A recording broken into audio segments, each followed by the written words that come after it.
Good evening and welcome to the Township of Clark Council meeting. It's Monday, February 28th, 7:30 p.m. Roll call, please. Councilmember Hoff is absent. Councilmember Hund. Here. Councilmember Mazzarella. Here. Councilmember Minetti is absent. Councilmember O'Connor. Here. Councilmember Toll. Here.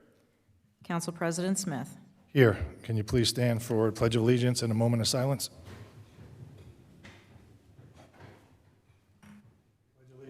To the flag of the United States of America and to the republic for which it stands, one nation, under God, indivisible, with liberty and justice for all.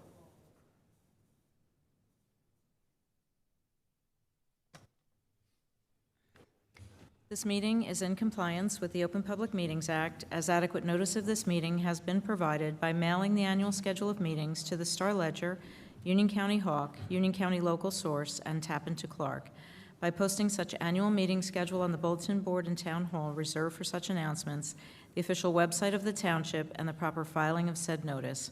Formal action may be taken at this meeting. Great, thank you. At this time, we'll move to communications from the mayor and reports from township officers. Mayor Albanese.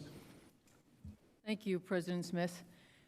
Good evening, everyone. The clerk mentioned that we have our new councilperson at large on board. So we're happy to welcome Jessica Hoff Kinsella. She was sworn into office at a special council meeting on February 3rd, 2025. And as we discussed in the January meeting, the Republican Party had only 30 days to submit the names of 3 candidates. And then the council would convene, interview the candidates, and select one to fill the seat for the open at-large position I previously held. And that position will be held until the election in November, as was explained at the last meeting. And then once elected, she can fulfill the 3 remaining years of the term. I'm pleased to say that the council had 3 excellent candidates to select from, so it was a very tough decision to make, and as I said, Jessica Hoff was selected. Unfortunately, due to a previous commitment out of town, she's unable to attend tonight's meeting, but she did attend the council workshop meeting on the night of her induction, and also was at the Library Board of Trustees meeting last Tuesday. Just so you know, that Jessica's family moved to Clark, well, her family moved to Clark when she was a little girl, when she was 5 years old. So she grew up in Clark, and she and her husband are raising their 3 children here. So I wish her the best. She's a welcome addition to the council, and I look forward to working with Jessica as our new council member at large. In that regard, I did also attend the Library Board of Directors meeting. I'll give the library report. The library had 7,196 visitors at the library and recorded 6,491 website visits. And that's really remarkable when you consider the population of Clark. I'm sure a lot of people go there frequently, so they count over and over. Friends of the library who contribute greatly to a lot of the programs and also to the wish list of the different department heads that handle the youth, adults programs, etc. They donate a lot. So they're going to have a costume jewelry sale, which has been working out very well for them. It's done at many libraries, and that'll be held on Saturday, March 1st from 10 to noon. And all items are $1, cash only.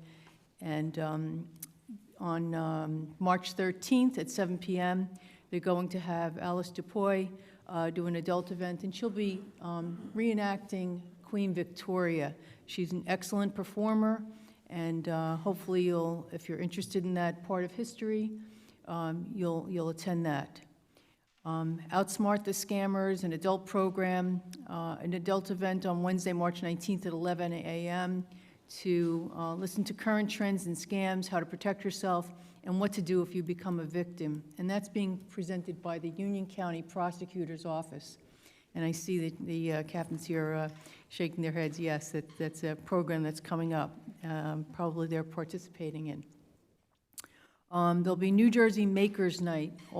This event is for all ages. And so what makers are is just an opportunity to use the various materials and equipment that the library has been purchasing. Libraries have changed over the years. They'll have Lego engineering challenges, there'll be various maker stations, they'll demonstrate how the 3D printer works. They have sewing machines, so they'll be making other things such as custom buttons with some of the other equipment, and they'll also be having a raffle. So if you're interested in that, that's on Thursday, March 20th, between 6 and 8:30. All ages are welcome. And then finally, the last program is the Hunger Games Escape Room and Movie Teen Night event. And that'll be held on Thursday, March 20th, between 6 to 8:30 as well. And they'll be releasing, celebrating the release of the Hunger Games book, which was just recently released. So they'll have the escape room will be themed by the Hunger Games. Moving on. A couple of other items that I want to mention.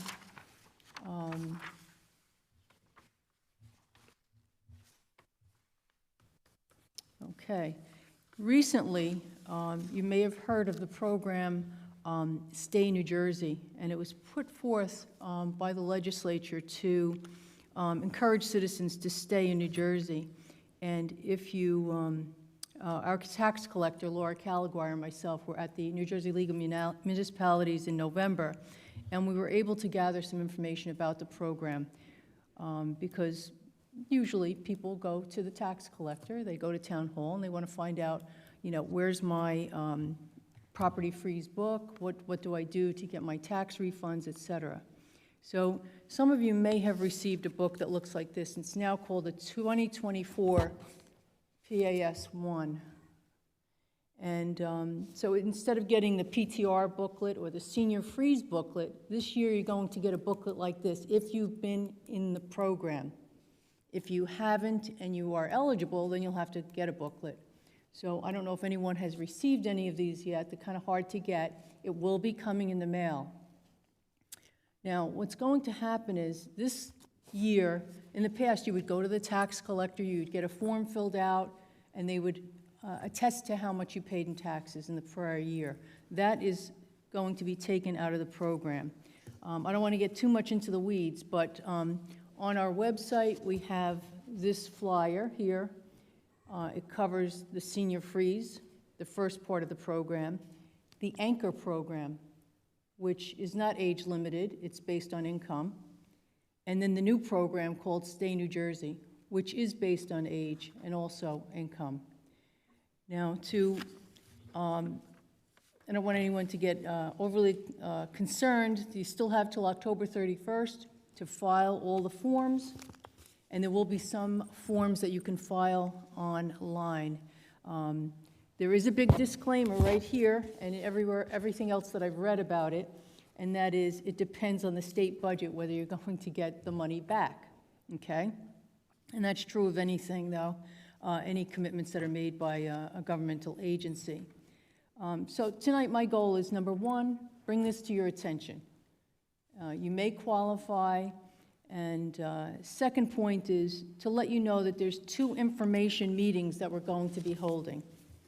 Okay, the first one's going to be on February 27th, and this will all be advertised on our website, next Thursday at 1 p.m. in the cafeteria. So it's February 27th, 1 p.m. in the cafeteria.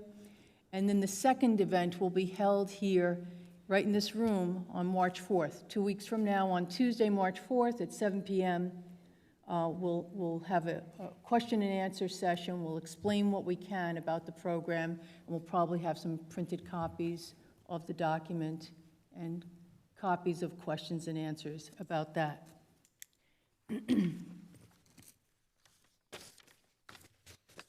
Okay. Moving on, I just want to briefly talk about the affordable housing. We took some actions last month. We had a special meeting convened on January 30th, and for those of you to just kind of put the world in perspective, there's maybe about 6 or 7 states in the United States that have some type of affordable housing programs. And you can imagine it's California, Connecticut, Massachusetts, New Jersey, Texas, and maybe a few others. I think Oregon is also one of the states that has programs such as this. The program in New Jersey has been around for about 50 years, stems from the Mount Laurel case in 1975. I'm not going to give a history lesson on it. I just want to tell you what you need to know. And that's basically that all the towns in New Jersey, Democrat, Republican, it really doesn't matter. Every town is faced with the challenges of affordable housing. It's a little bit easier for the big cities. For us here, most of the towns are 98% built. You have to wait for properties to become available to achieve your goals. So it's really overwhelming.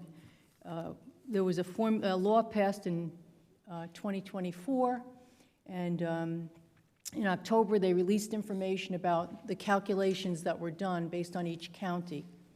And we got our allocation of what we need to deal with.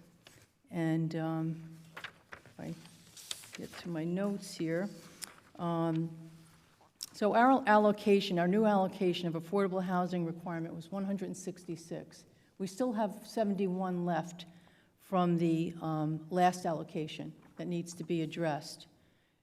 It's important that we met on January 30th because we had a deadline to meet of January 31st to get our information in, and that filing was completed.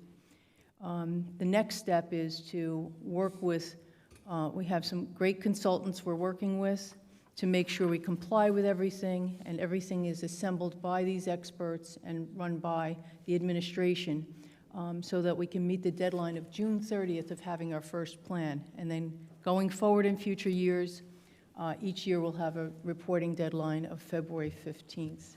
The aim of this law is to streamline the process so that we can meet our affordable housing obligations. So while the process may be streamlined, as I said, it's a challenge for everyone to deal with all the infrastructure issues and the availability of where to put these places. Finally, if you haven't heard about the reservoir, the conclusion that there will be no construction on Wendell Avenue, or Wendell Drive, that information was put on our website. We had a release on that, so we're very thrilled to hear about that. It seems so long ago now, but I know there was a lot of excitement about it.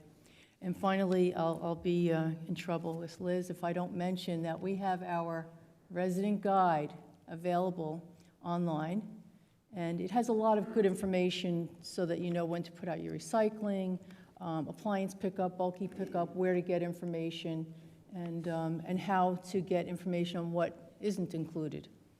And that concludes my comments for this evening. Mayor, you have a couple of appointments. Okay, thank you. I will read the appointments. For Library Board of Trustees, Nathaniel Klee. For Union County Development Revenue Sharing Committee, Jessica Hoff, Public Improvements for the year from February 18th through 12/31/25. Angel Albanese, myself, will be the alternate for the one-year term, February 18th, 12/31/25, also on that same committee. Great, thank you, Mayor Albanese. Councilman Steve Hunn. Thank you, Mr. President. Tonight I have the Clark Police Department monthly report for January 2025. We saw a total of 1,746 calls for service, including but not limited to 139 ambulance requests, 71 alarm calls, 1 burglary, 5 fire department requests, 6 fraud, identity theft, 13 motor vehicle and residential lockouts, 82 motor vehicle accidents. We had 13 shoplifting and thefts, and 1,000, not one, 156 911 calls and 1,090 miscellaneous calls. There were a total of 8 adult arrests, including but not limited to 1 for shoplifting, 4 for warrants, 1 for resisting arrest, and 1 for simple assault. The Youth Bureau handled a total of 12 cases, including but not limited to 1 for defiant trespass, 2 for harassment, 3 for offenses against the family, 1 for truancy, 4 for all other offenses. And that concludes my police report. Thank you. Thank you. Councilmember Mazzarella. Yes, thank you, Council President. This is my DPW report for this evening. Firstly, please remove all nets from the roadway to avoid damage to them and our vehicles during any snow events and our street sweeping efforts. The electronic drop-off will be February 22nd, weather permitting, 9 a.m. to 1 p.m. in the DPW yard behind this building. ID will be required. You'll be happy to hear that spring cleanup will begin mid-March through April 25th. But now, ladies and gentlemen, please refrain from placing any spring debris in the roadway until March 17th. Please make a note of that. Branches and leaves are to stay on your property until then, until the spring cleanup. If they're in the roadway, DPW will put them back on your property. So please remember this. Bulky and appliance pickup will start March 2025, weather permitting, of course. Appointment required the week before your scheduled pickup. And you can email dpw@ourclark.com for more information, or www.ourclark.com for any additional schedules and pickups. Thank you. That's the extent of my report. Thank you. Councilmember O'Connor. Thank you. From the Finance Committee, we continue to work on the budget and are expected to have it filed with the state by its deadline. From the Clark Volunteer Emergency Squad, in January, the squad was busy bringing on 1 new probationary member and 2 cadets. We held our annual installation officers at our January meeting, and we're grateful for Mayor Albanese to swear in the new officers. Squad Medical Director, Dr. Latiza, and the squad hosted a stroke class for area squads at their building. The call volume was as follows. There were 103 calls in January with 4 mutual aid calls. This does not include any calls that they were dispatched on and canceled. Total hours responding to calls is approximately 672 man-hours, and this, of course, does not include the hours the members are at the squad house, but not on calls. Year-to-date call volume is 103. With regard to membership, for those who would like to assist the squad but may not have time to do EMT training, we are accepting applications for people who are interested in becoming drivers for the ambulance. Must be 18 years of age with a clear driving record. They will be hosting a driver's training program this Saturday, February 22nd, from 8 a.m. to 3 p.m. for anyone interested. Anyone interested can email the squad at membership@clarkems.org. And they continue to service the community.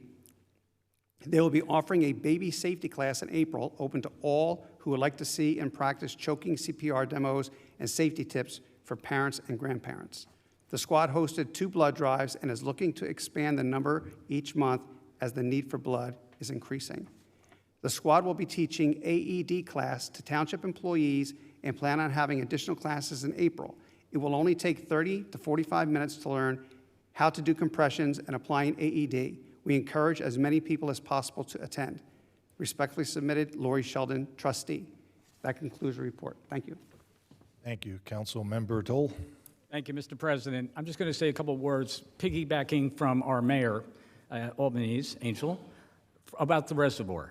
The reservoir, as you know, for years back, we've been asking the county and the state to dredge it. The county decided to dredge it, but then they dropped in a little extra on it. What we're going to put it in, turn it into an amusement park, which was ridiculous.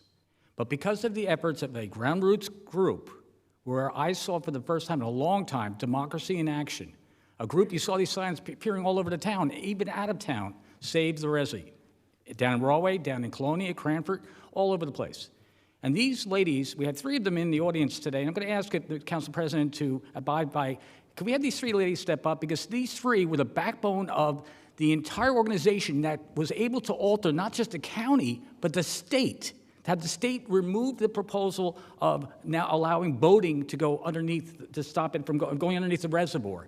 I'd like to mention Nancy Tawakis, please stand up, Nancy, Ellen Mulligan-Tiller, and of course Delia Collins. These are three backbones of this township that deserve a moment of our respect and credit for everything you did to save that reservoir, to make sure that ridiculous proposed boat dock was left at the end of Wendell Place. It would have destroyed an entire neighborhood. But because of those ladies and who are other ones who are not here tonight, the Save the Resi group deserve our respect and our thank you. And that's what I wanted to say to you earlier, and I said it tonight.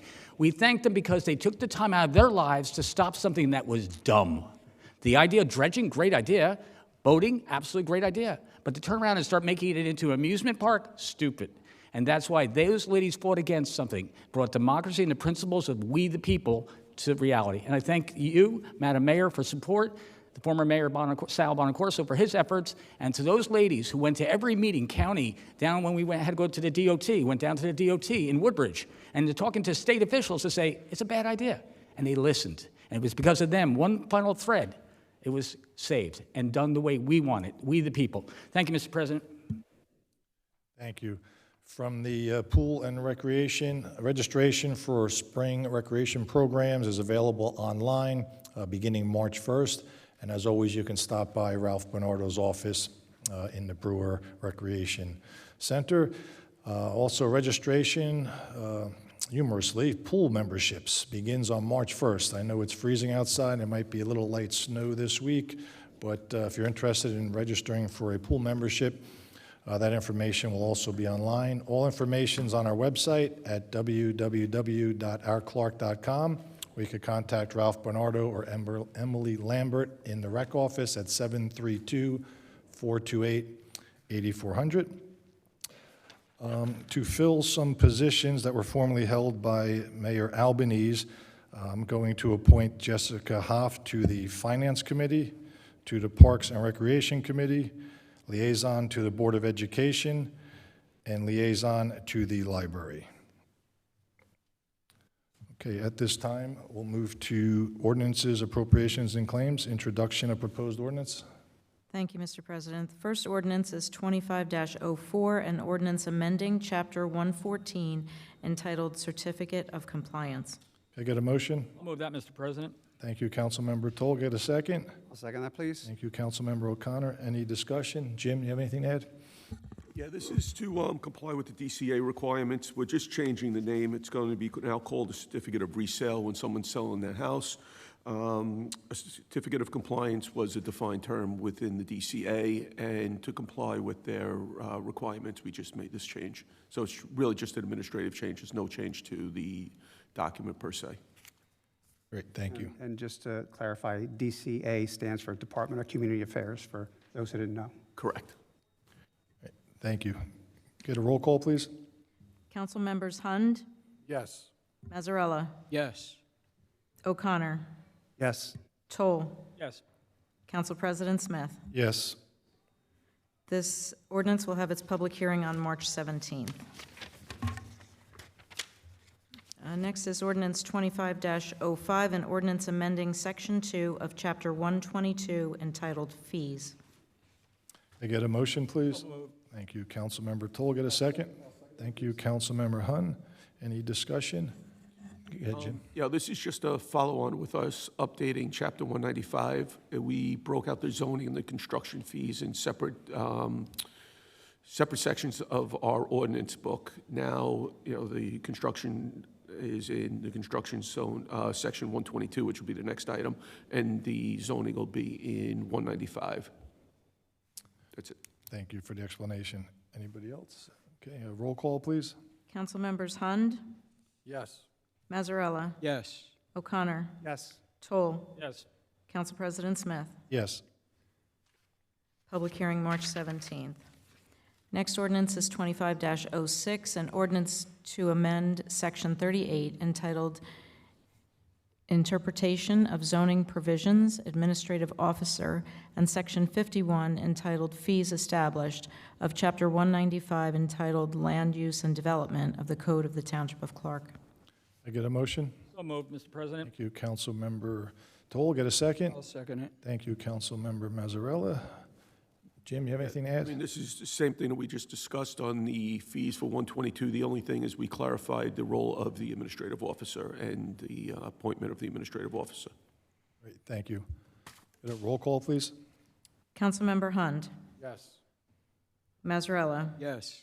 O'Connor, Yes. Toll, Yes. Council President Smith. Yes. Again, March 17th, public hearing. Next is 25-07, an ordinance to adjust civil service ranking of job title of Public Works Repairer. Can I get a motion? I'll move that. Thank you, Councilmember Mazzarella. Get a second. Second that, please. Thank you, Councilmember Hund. Jim? Yeah, this update is to be consistent with the civil service definitions of job and job responsibilities. We've already had the discussion with the blue collar union. They have no issues with it. And as soon as the ordinance is approved, we will update the contract. Great, thank you. Roll call, please. Councilmember Hund, Yes. Mazzarella, Yes. O'Connor, Yes. Toll, Yes. Council President Smith. Yes.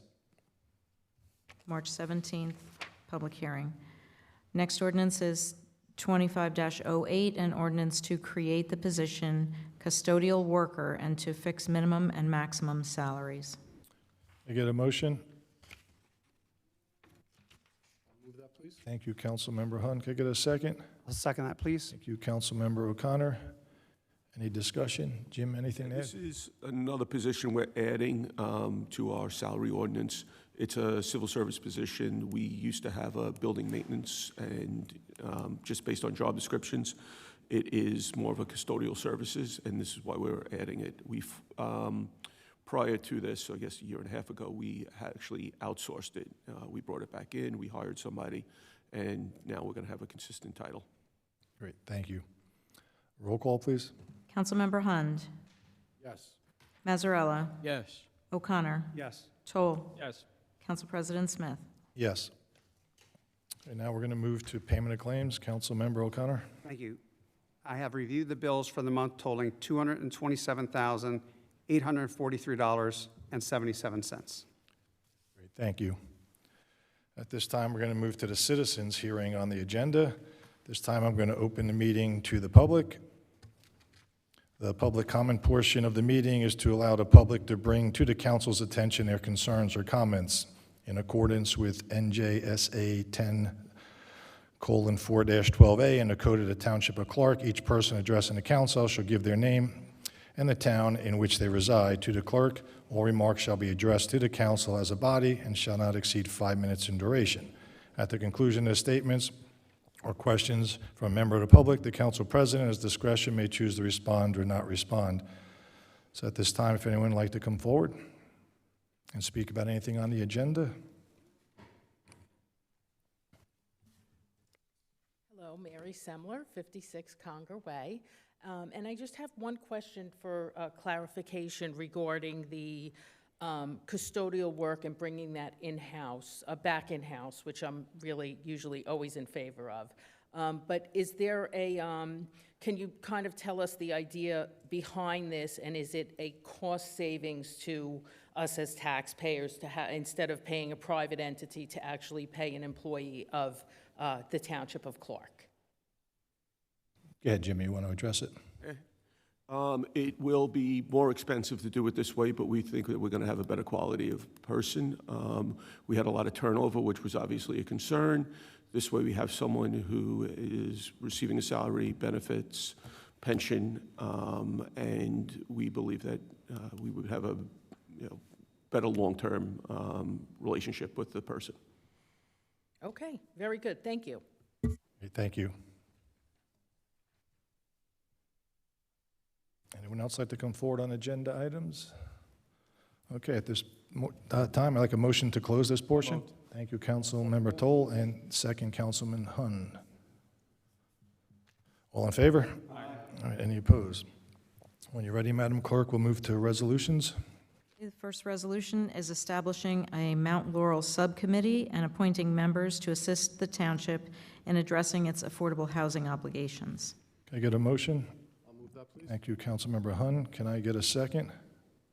Second. Thank you, Councilmember Toll. Any discussion? Jim, you want to? Yeah, we had a couple of preliminary meetings with the planner, the new attorney that we brought in to help us with affordable housing, our township attorney, and engineer going through, the next steps. One of the things we wanted to make sure is throughout this process that we would be doing, keeping everybody informed, have different insight. Again, it's got to go to the planning board for approval, has to go to the council for approval. So we wanted to do is create a subcommittee. It's not going to be a heavy lift, but it's, keeping people apprised of, the process, what we're doing, what we're looking at, where the overlay zones potentially may be, and we have to get this all done by June 30th. So it's a very tight time frame. So this way, having people involved more as we're putting together the plan, we think that makes sense. Great, thank you. Mr. President? Yes. Just a quick comment. Ladies and gentlemen, what we're doing here tonight is trying to make sure that it's kept in the house. If we don't do this, somebody else is going to be making decisions on Clark and Clark's history and where things go. We want to control our own future and those that are a part of the community. And letting us make those decisions tonight, we are able to do that. You go out and a judge or somebody else doesn't have a clue what Clark's all about or who the people are. And what happens? They make a decision. We feel in the worst ways or in positive ways, whatever. We want to take care of it, and it's best to do it in-house. Thank you, Mr. President. Thank you, Councilmember Toll. Anyone else? Any comments, discussions? All right, roll call, please. Councilmember Hund. Yes. Mazzarella. Yes. O'Connor. Yes. Toll. Yes. Council President Smith. Yes. Next resolution is authorizing emergency temporary appropriations for the current fund. I got a motion? So moved. Thank you, Councilmember O'Connor. Get a second? I'll second that. Thank you, Councilmember Hund. Any discussion? Jim? Yeah, I mean, this is just a standard as we're finalizing the budget. We, they call it, as we discussed at the workshop meeting and our last meeting, they call it emergency. It's not an emergency per se. It is, we're just using part of our budget so we could spend money as we finalize the budget. It's a percentage of last year's budget? Correct. Correct. Thank you. Roll call, please. Councilmember Hund. Yes. Mazzarella. Yes. O'Connor. Yes. Toll. Yes. Council President Smith. Yes.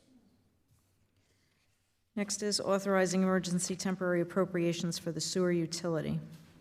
You got a motion? Yes, I'll move it. Thank you, Councilmember Mazzarella. Get a second? I'll second that, please. Thank you, Councilmember O'Connor. Same as the budget, but this is for the sewer utility. It's a percentage of last year's budget and allows us to run the sewer utility. Anybody else have any questions? Good. Roll call, please. Councilmember Hund. Yes. Mazzarella. Yes. O'Connor. Yes. Toll. Yes. Council President Smith. Yes.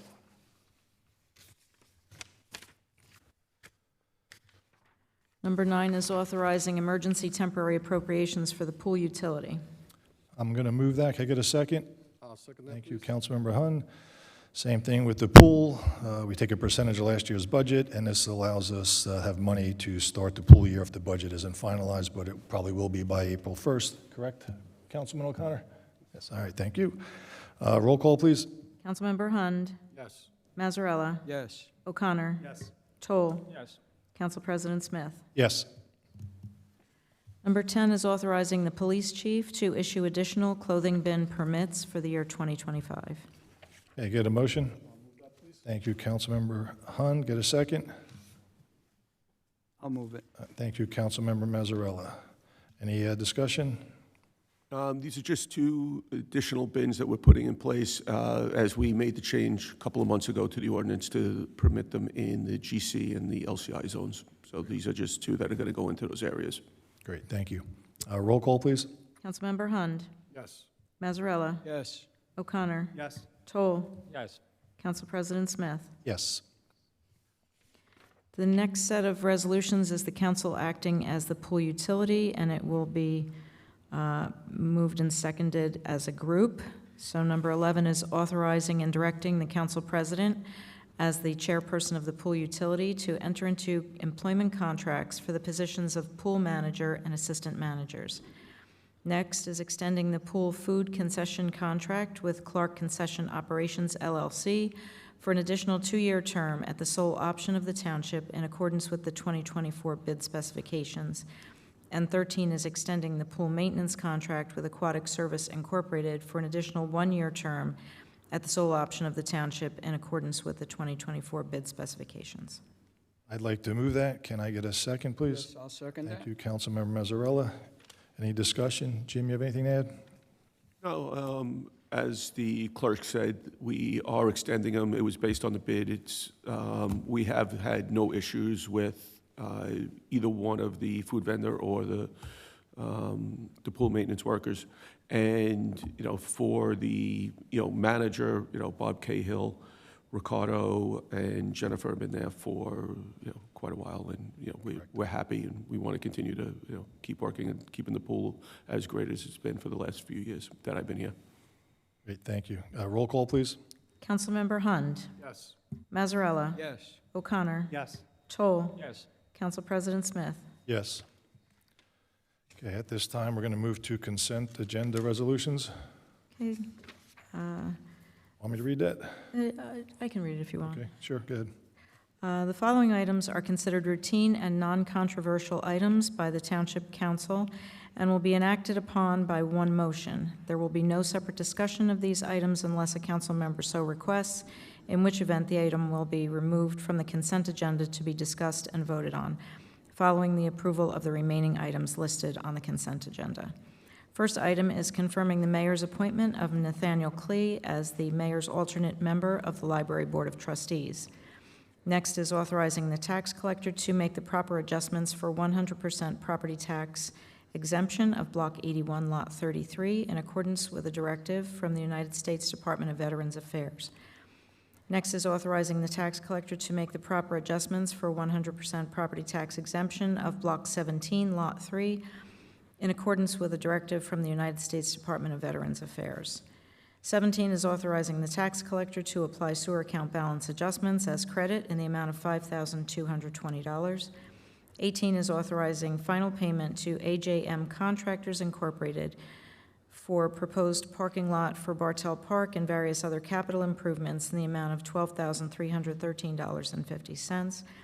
And finally, supporting publishing legal notices on official government websites. All right, thank you. Could I get a motion to adopt the consent agenda? So moved. Thank you, Councilmember Toll. Could I get a second? Thank you, Councilmember O'Connor. Roll call, please. Councilmember Hund. Yes. Mazzarella. Yes. O'Connor. Toll. Yes. Council President Smith. Yes. Is there any new business on the calendar? There is no new business. Thank you. Okay, at this time, we're going to move to public comments. I'll open the meeting to the public. The public comment portion of the meeting is to allow the public to bring to the council's attention their concerns or comments in accordance with NJSA 10:4-12A and the Code of the Township of Clark. Each person addressing the council shall give their name and the town in which they reside to the clerk.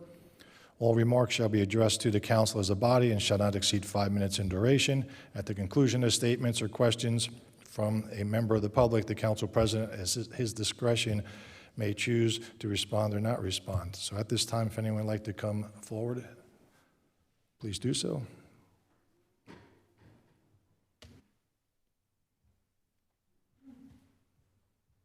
Hello, John Greaves, 30 Parkway Drive.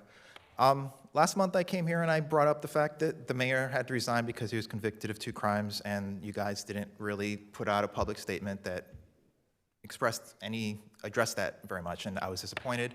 But, there's nothing I can do about that. But I was further disappointed at the response, because the response turned out to be very much attacking me for bringing up the issue, and I didn't think that's appropriate. I know that, there's some tension, we don't always agree on things, but it hurts the discourse when people bring things up and they get attacked. So, for instance, it was implied that I was, attacking the schools, attacking the teachers. I'm criticizing your decisions. That's how we do it here in America, and I'm allowed to do that. And I think that it's important to have a discourse where there's criticism, and I don't think it's right to, to basically say that criticism of you is attacking the town. It's not, I look at the teachers, I've been the one saying we want to pay them more. I look at the schools, I'm saying I want them to have more resources. You know, I look at them honestly, you know, unfortunately, recently, as victims of the decisions that you guys are making sometimes.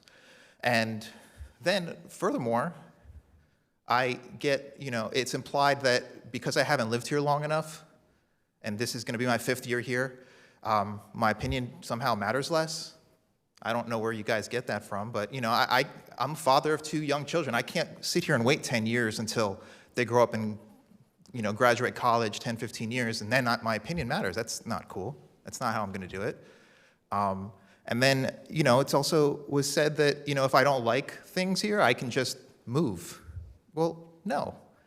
We criticize here in America, you know? I mean, the way I feel about it is if you don't like criticism as a government official, and if you don't like First Amendment, I mean, you can move out of America. I don't know why that's me saying that there's some issues in the town and I want to bring them to light. That's a reason to leave. I'm not someone that runs away from problems. I'm here to face the problems. That's why I stand up here and bring up the issues I do. So that said, the issue that I would like to bring up today, and I'd hope the discourse is better than it has been in the past, is the pilot program that seems to be about to happen or about to be brought to the council regarding Westfield Avenue. We talked about it, I think, last year in June or July, and it's 39 units. It's going to probably put some additional students in our schools, and the schools are not going to get any additional funding for that. I also think that, you know, based on what I saw at the planning board, and there may be more or less, I don't have the exact thing off the top of my head, but there were a lot of concessions made to allow the property to actually be developed in the first place. The parking is really tight. There's no sidewalk in the back. The setbacks from the street are minimal. And, you know, if we're trying to develop a business district, you know, it's a property that is replacing 2 existing businesses with 1 commercial unit that's actually smaller than the existing ones. So it doesn't seem like a great deal. There was concessions made. I don't think giving further concession, further money that, you know, making a deal with the developer further is appropriate, especially if there's going to be 39 units and there's going to be no additional funding for the schools, because schools might suffer, but also, you know, if the schools aren't suffering, that means that the residential taxpayer is making up the difference. So please, on that. So the other thing I would like to know is I actually can't see the agreement. I asked for it and it wasn't available for some reason. So it would be great if we could actually see the agreement, because if it's anything like the previous ones, I don't think it's a good deal. Maybe there's some other things that you guys are negotiating that I wasn't able to see. So I'd like to basically ask you to, if it's anything like the other agreements, not approve it, and let's see what the agreement is so that we can know what's going on. Thank you. Thank you, Mr. Greaves. Anyone else like to come forward?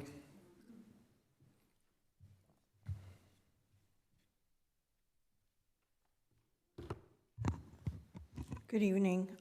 Delia Collins, 72 Georgia Street.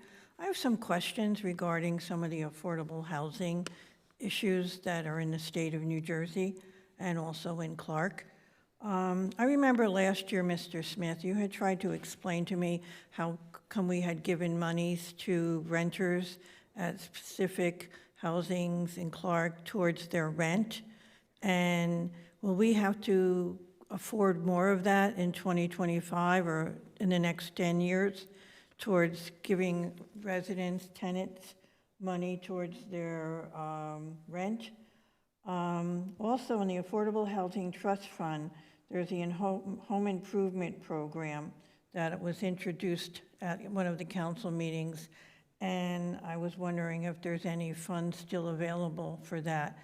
And I was reading an article regarding affordable housing, and it said that out of the affordable housing, 65,000 home units will have to be in the next 10 years. And it also requires, 84,000. And it also requires that rehabilitation of 65,000 in the next 10 years. Is there a way that we can apply this to any of our existing apartment units in town to make them become an affordable, towards our affordable requirement with the state? We do have several apartment complexes that I'm not sure if they have affordable units in them. Under the town ordinance, and I don't know if I'm reading it correctly, under 66.4, it says new construction, affordable housing for 1 unit, 1 bedroom, applies to 1 1/2 person. What's a half a person? We'll answer when you're done. Good. I'm sorry? So we'll answer when you're done. I don't want to take up Okay, your 'cause your that's time. under number 6 in the new construction and letter B. Okay. Okay. And any movement on the property owned by Garden Communities on Westfield Avenue, the old AMP? Any movement? Okay, Okay. All right. thank you. Don't want to take up your time. When you're finished, you can have a seat. We'll answer some of the questions. Thank you. Anyone else like to come forward?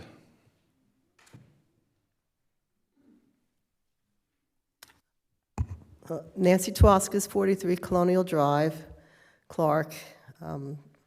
Thank you, Councilman Toll, for the recognition. It was totally unexpected, and if we would have known, we probably would have worn our green T-shirts for one last time, but we weren't prepared for that. On the affordable housing, I'm still trying to get it straight in my head in terms of the number of units in total for Clark, because the present need is 71, and the proposed need is 166. So does that mean that there are some that are already completed? So we have really, at the end of the day, we'll have more than 267 units. That's my first affordable housing question. The next is on the subcommittee, the Mount Laurel subcommittee.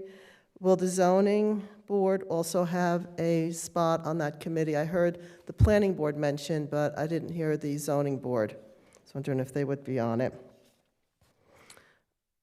On number 18 of the resolutions about a parking lot for Bartel Park, I did kind of hear, and I don't know if this is included in number 18, about the plan for putting in a turf field in Bartel Park. Is that part of 18, or is that something else that's under an investigation or consideration, a turf field? There are a lot of parents that are having issues in other towns with turf fields being installed, and the consequences possibly with the kids playing on turf fields with the material that's used, et cetera, et cetera.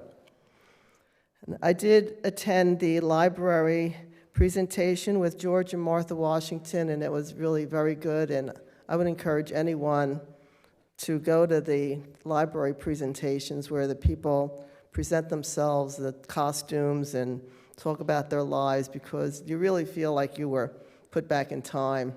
I think sometimes they might be available on YouTube afterwards, but just in case, going there is really a lot of fun. And the last is really a personal kind of an opinion. I guess a perception, or what I see happening in government, not only here in the county government, and I don't want anybody to take this personally, because I'm very happy with the government in Clark, New Jersey, so don't take it personally. But I did get the impression with the new councilman at large that there was an assumption that this person would get voted in November. And I would like to see a lot more participation from Republicans in Clark, in particular, with running for office. And I just don't ever see a lot of activity of people running in for office. There seems to be somebody comes in, can't complete the term, somebody else comes in, becomes an incumbent, and everybody knows it's difficult to get an incumbent out. Not that I want to get anybody out, but I'd like to see the public vote on the government and not kind of just the council vote on the government. It happens over in the county. I've been going to the county meetings. They seem to have a standard of doing it over in the county meetings. I mean, when I listen to the people talk, they came in because somebody left. And I'm kind of wondering, did that person not know that he or she was going to leave? And it just seems to be a little bit contrived. I'm not saying that that is the case, but I guess for the people that might be watching on TV and for kids that are in school, and I'd like to see some people step up and do some running for office around here, especially good Republicans that'll keep the town a red town. Thank you. Thank you, Nancy.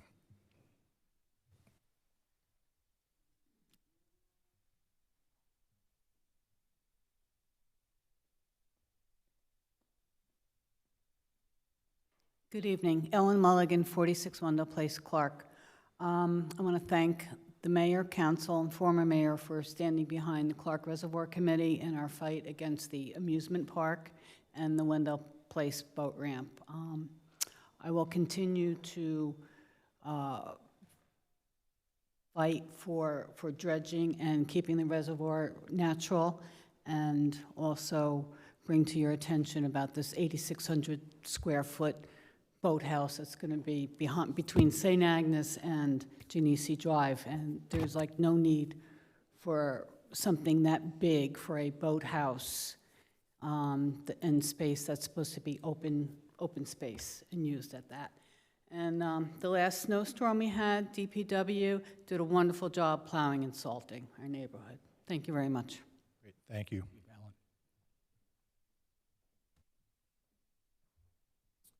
Anyone else like to come forward? Okay, seeing no one, I'd like a motion to close this portion. Thank you, Councilmember Toll. Can I get a second? Second. Thank you, Councilmember Mazzarella. All in favor? Aye. Any opposed? All right, before we jump over to mayor and council, address some of the comments that the public made.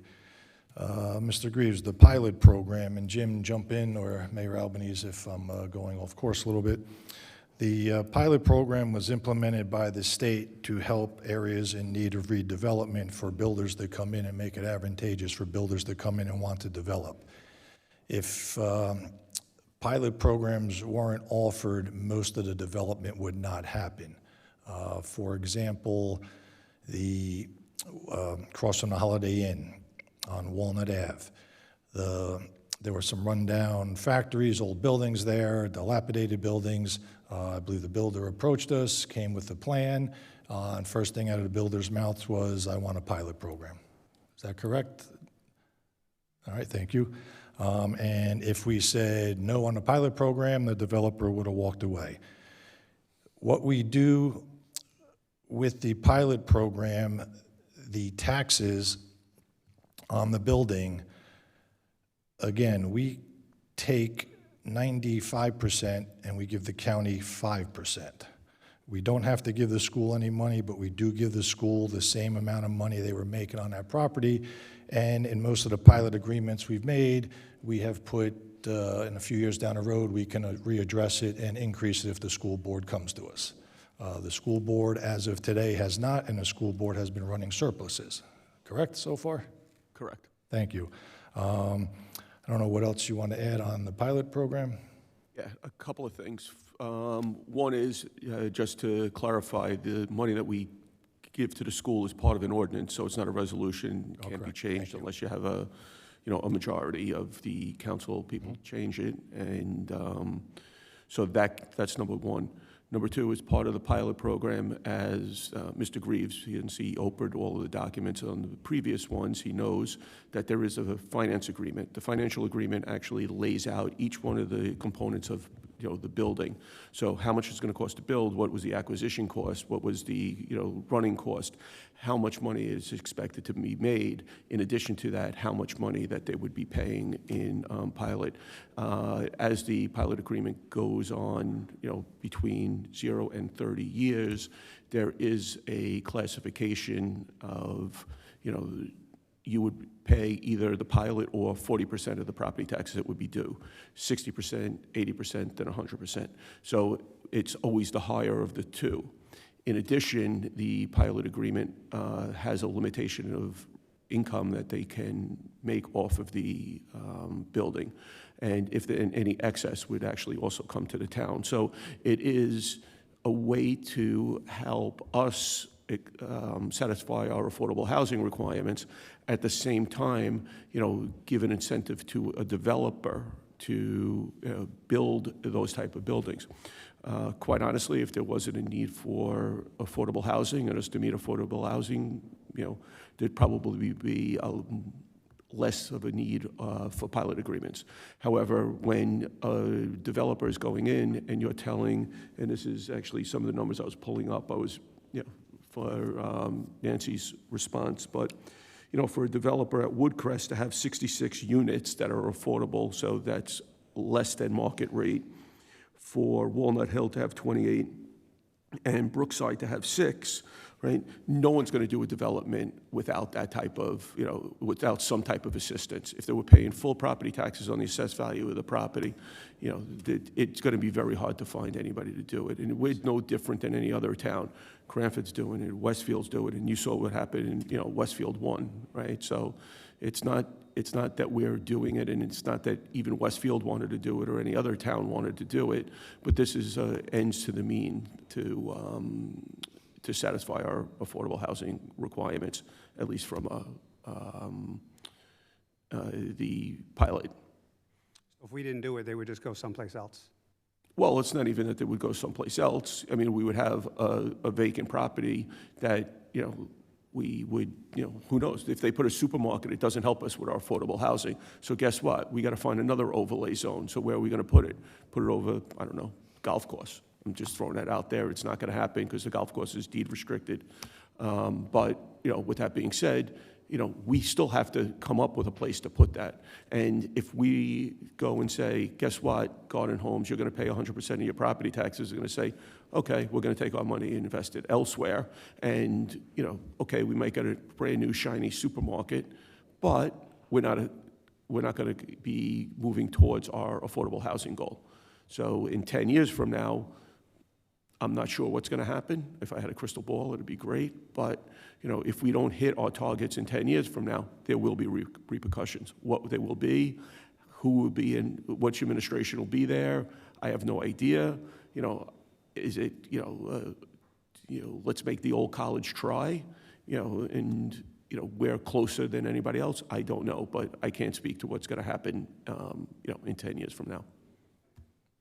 Plus, you can have commercial properties that are drawn into towns under pilots for different reasons.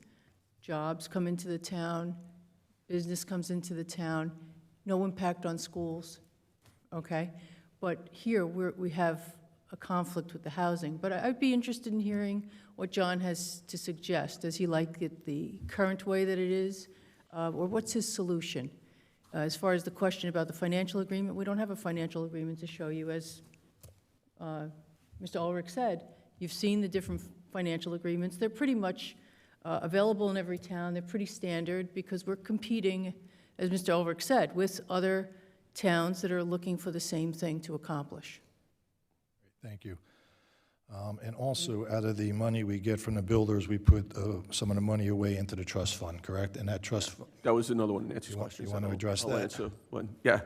So, so we put the money into the trust fund. So one of the uses of the trust fund money, permissible uses, is appliances. So we could actually give them money for appliances for the affordable units. They have to be the same type of appliances, but we could offset it. We could offset rent. We can, give them additional amenities, and, the easiest way for us to do that, as opposed to getting into, there's, even with the appliances, there are some energy efficiency requirements. So the easiest way for us to do that is to give them the 1 month's free rent when they, and we fund it out of the Affordable Housing Trust Fund. Thank you. And how about the apartments on Lexington Boulevard? Those possibly becoming affordable housing. So that is part of the discussion that we're having with the planner and our attorneys, and it'll, come up with this at this subcommittee. We're doing a windshield audit, I think it is called, or something like that. So the construction code official will be going around town looking for units. Problem is that we could rehab. So we could go to, and let's just use Lexington as an example. Again, just use it as an example. There's 10 units we want to rehab. And we could go in there and say, we're going to spend $25,000 rehabbing these units, bringing them up to, current standards. Problem with that is then they're deed restricted for the next 10 years. So the landlord could only take in rent that's less. So it would have to be, back to, concern with the pilot, you're going to have to offset some of that rent with the Affordable Housing Trust Fund, because no one is going to agree to deed restricted. If I could get $2,500 and now I'm only getting $1,000, you put $25,000 into it, but it doesn't do anything for my bottom line. I still got the same taxes to pay. I still have the same utilities to pay. I still have the same maintenance, common area charges to pay. So that's not going to be something that people are going to say, hey, by the way, thanks for the $25,000, and now I'm losing $1,500 per unit per month. Thank you. Delia, on the 1.5 persons, each of the affordable housing units, when they come up with the number, it's a percentage. So if it's 1.5, then it's actually going to get rounded up to 2 on that, correct? It's an average. Average, all right. Bartell Park, there's no new turf field going in there. I did not hear it. I have There's a no turf field there intention already, and of we're just putting a turf- parking lot. We actually pulled the parking lot, so the only thing I know that's going on at Bartell is, I believe, I didn't get the confirmation, but they fixed the fence that was taken out by some car at some point. And lastly, any update on the old A&P property on Westfield? Old A&P property is its status quo. As we discussed at our executive meeting, the Citizens Bank was, they left the Citizens Bank on February 17th, 2023. It has just turned 2 years. That's one of the criteria to, start the condemnation proceedings, as we discussed in probably September, October, August, sometime around there. We had that discussion that it didn't make sense to start moving forward with a condemnation. Again, condemnation is not, quick, easy, and cheap, right? So especially that you got 2 deep pockets, Garden Homes, $1 billion company or $1 billion asset company. I don't know about their revenue, but definitely $1 billion asset company, and Citizens Bancorp, right? So you have 2 deep pockets that are going to fight us on it. So the best way to do it is, have negotiations. So it's not, at this point, there has been no significant change in any of the discussions. I think to add on about the point about fighting, with these developers such as Garden Homes, they have projects all over the country. They'll just wait you out, let you wait, drag it on. Just reflect back on everything we went through with Jack's Tavern, that property. The owner's not agreeing. That went on for 15 years before we got the CVS there. It's these things just drag on and on. And those were owned by people in the town, that property. Just there were 3 partners. Thank you. Councilmember O'Connor? Yeah, so I'm just going to go back real quick to the pilot, and I know we've talked about it 3 or 4 times, but it's more of a big picture, right? It's not one little piece of it. You have to put all the pieces together to really understand it. So it's not just about one thing, but like you said, Jim, it's about, hey, where are we going to be in 10 years and how do we get there? And if we're not, we're going to get ramifications. So I think I said this is like the 4th time. I think we're good. Thank you. I don't know. We'll see. Thank you. Anyone else on this? All right, we're going to move to Mayor Actually, Council. there were a Go couple ahead. more questions. Sorry. I just wanted to finish with Nancy's. Oh. So the affordable housing units that we have are the 66 at Woodcrest, 6 at Brookside, 28 at Walnut Hill, and then we also have 3 group homes that have 10 units. So that's what we already have. And I did send you, what the proposal is based on the last plan. Obviously, we're going to update that to, the new standards. The other question you had is the zoning board. Zoning board only really enforces the law, right? So the planning board makes a determination on how the layout's going to be throughout the town. The zoning board is, okay, this is what the rules say. Do we want to make an exception to that? So there is not going to be anybody on the zoning board in that subcommittee, because it primarily is not their responsibility. The planning board does the planning, does the master plan, make sure that any ordinance that we have is consistent with the master plan. So they're more of the administrative, I don't know what the official legal term is, but they're more of the administrative portion of that. One of the other questions that Nancy had was, we have 71 units left to fulfill the remaining requirement that we had, and then the 166 gets added on to that for the 237. One other thing I want to point out is land taxes are not covered in a pilot. Land taxes are independent. You just pay the land taxes. Small piece, but sometimes not. All right, thank you. All right, we'll move All right, to, I think that's all the questions that were asked. thank If we you. missed any, come and see us afterwards. All right, professional comments. Mayor Albanese, anything to add? No, just to say that I know we have the basketball tournament going on, so if you can make your way over there to support it, that would be fantastic. They set a record over 200 teams, so I hope everyone's enjoying it. Thank you. Thank you. Councilmember Hun? Just want to, as we did a couple weeks ago for Councilwoman Hoff, welcoming her to the council and looking forward to working with her as a councilwoman at large. And to Nancy's point, there will be an election. It's not, people still have to come out and vote for whomever runs for that election in this November. So we can't appoint it. We appointed someone now, but we can't appoint someone in November. That's an election process. So if there's someone comes out and they want to run against Jessica, they're more than welcome to. And then we go through the election process. But no, in November, we're not appointing anyone. It's an election.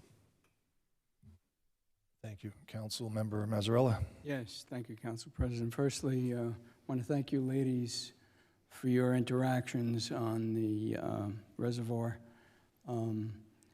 Working together with council and the mayor has proven that the county had decreased the scope of that project. So I want to thank you for your efforts. Lastly, please, ladies and gentlemen, if you see or hear something, don't hesitate to call our police department. If you're uncomfortable about something, they're going to come. They're going to ensure your safety. So until next month, be well, stay safe, and God bless. Thank you. Thank you. Councilmember O'Connor? Thank you. I normally don't like to repeat, but I will because it was such an effort by the Reservoir Committee. Congratulations on getting done what you got done and getting the boat ramp off of Wendell Place.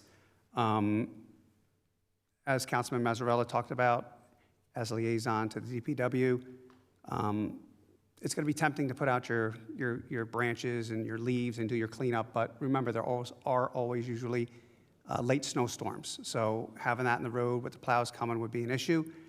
Continue to volunteer. I know a lot of people that we see here sometimes do a lot of volunteering.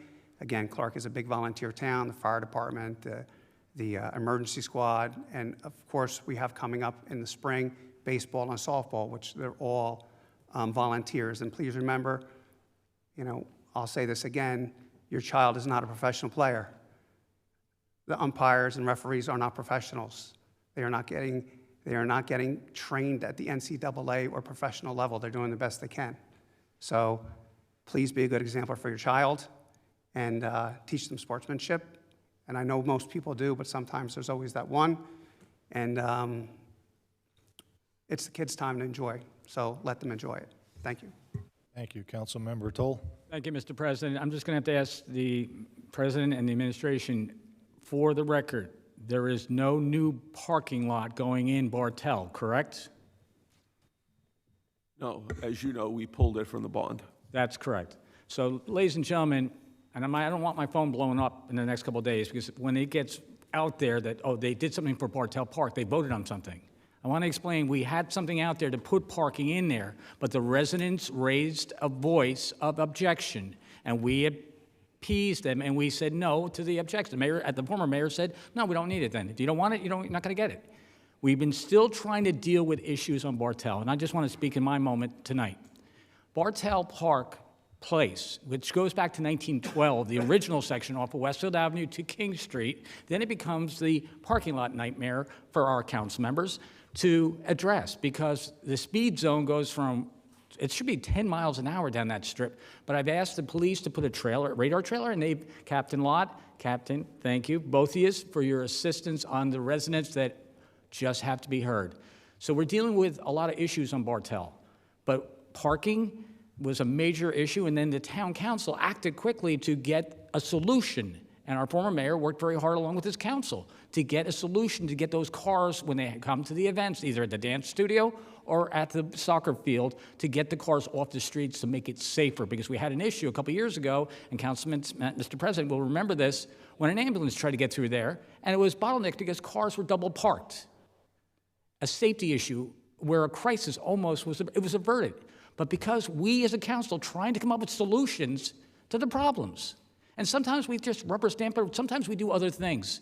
But we try to get them done professionally by the police, advising, the professional consultants to do what they're supposed to do to get to the solution to a problem.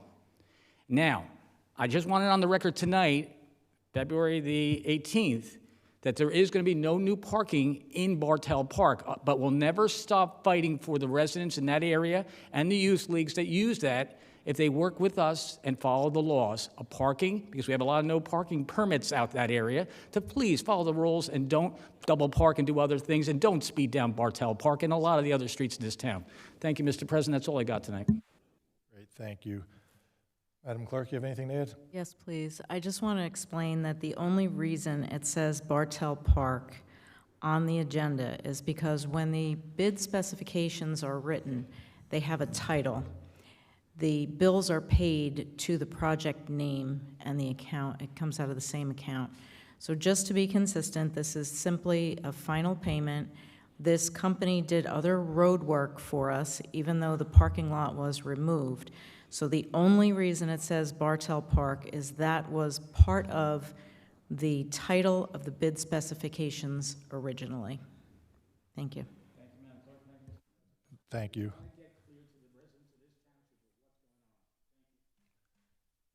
Jim, you have anything to add? Yeah, the only thing I'd like to add, had a couple of emails after the windstorm and branches came down. And if we were going to have a special pickup, we are not going to have a special pickup, primarily because we don't have place to store the branches, right? So DPW yard, small as it is, we have, the additional trucks for snow plowing and salting. We have the mulch piles that we haven't started moving out yet because we usually start moving those out in March so we can get more room back there. When we have sometimes when we have big storms, we set up a temporary drop-off point, collection site and drop-off point, usually at the pool with DEP approval. It's a whole process to get that. This storm just didn't reach that magnitude that we needed to do something in that way. I know it's a little bit of an inconvenience. They got to store the branches on your property, but we're less than a month away from March 17th and getting the branches started to be picked up. So that answers that question. Like I said, I got 3 or 4 emails on if we were going to do a special branch pickup. We are not. We do it when obviously we have a big storm, but that's a whole process to have another location to store the material. Thank you. Counselor, you have anything to add? No comment. All No right. report. All right, thank you. I also want to thank the past mayor and May Albanese and our business administrator, Jim, for all their negotiations and discussions with the county, and obviously thank the Reservoir Committee for being a loud voice out there, which helped convince the county and then eventually push the state to allow the boats to go underneath the parkway. So with that said, I have nothing else. Oh, the basketball tournament, real quick. There were over 200 teams from all over the state, as far north as Montville and as far south as Wall, and as far west as Monroe, Montgomery. There's 383 games going to be played. We played 167 over the 4 days. I know Manny's, Tarantella, Bistro's, Bagel, Clark Bagels, and all the other places, Dunkin' Donuts, and all the other establishments in town. O'Brien's was another one, did see a lot of extra business. So that basketball tournament did help the local economy. So with that, I have nothing else to say. I'd like a motion to adjourn. So moved. Thank you, Councilmember Toll. Second? Second. Thank you, Councilman O'Connor. All in favor? Aye. Any opposed? All right, see you next month.